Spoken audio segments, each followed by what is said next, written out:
তো আপনারা যদি ঘরে বসে খুব তাড়াতাড়ি কোনো শামি কাবাব তৈরি করতে চান তাহলে আজকের রেসিপিটা আপনাদের জন্য। So let's start. তো প্রথমেই নিয়ে নিতে হবে মাংসের কিমা। এখানে আমি আমাদের যে আস্ত গরুর মাংস সলিড পাওয়া যায় সেটাকে আমি ছোট ছোট করে কেটে নিয়েছি। আর এখানে দিয়ে দিচ্ছি বুটের ডাল, এখানে দিয়ে দিচ্ছি 2-3 কোয়া রসুন, আদা, তেজপাতা, দারচিনি, এলাচ, শুকনা মরিচ। এবার এগুলোকে ভালো করে সেদ্ধ করতে হবে।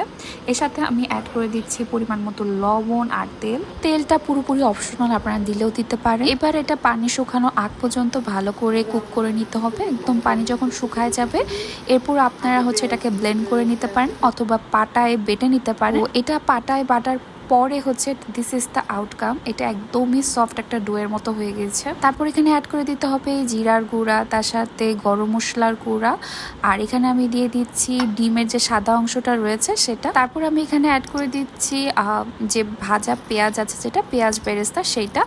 আর এখানে আরও অ্যাড করে দিচ্ছি পুদিনা পাতা আর কাঁচামরিচ কুচি। ভালো বাইন্ডিং এর জন্য আমি আরও অ্যাড করে দিচ্ছি কর্নফ্লাওয়ার। কর্নফ্লাওয়ার দিলে ভালো একটা বাইন্ডিং হয়। এরপর আমি অ্যাড করে দিচ্ছি পেঁয়াজ বেরেস্তার যে তেলটা রয়েছে সেটা।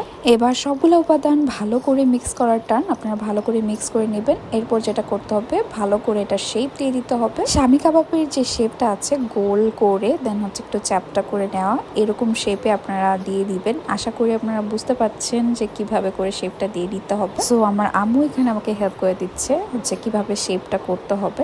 এই দেখেন, এই যে আমরা অলরেডি অনেকগুলো করে ফেলেছি। এবার এগুলোকে রেস্ট দেওয়ার পালা, মানে টিপে আপনারা এটাকে ফ্রোজেন করে নেবেন এবং আপনাদের যে কয়টা প্রয়োজন রয়েছে সেগুলো ভেজে নেবেন। এই ক্ষেত্রে আমাদের আজকে 4টা প্রয়োজন, মানে আমাদের 4 জনের 4টা। তো আমি 4টা এখানে লো ফ্লেমে, একদমই লো ফ্লেমে এটাকে আস্তে আস্তে করে ভেজে নিচ্ছি।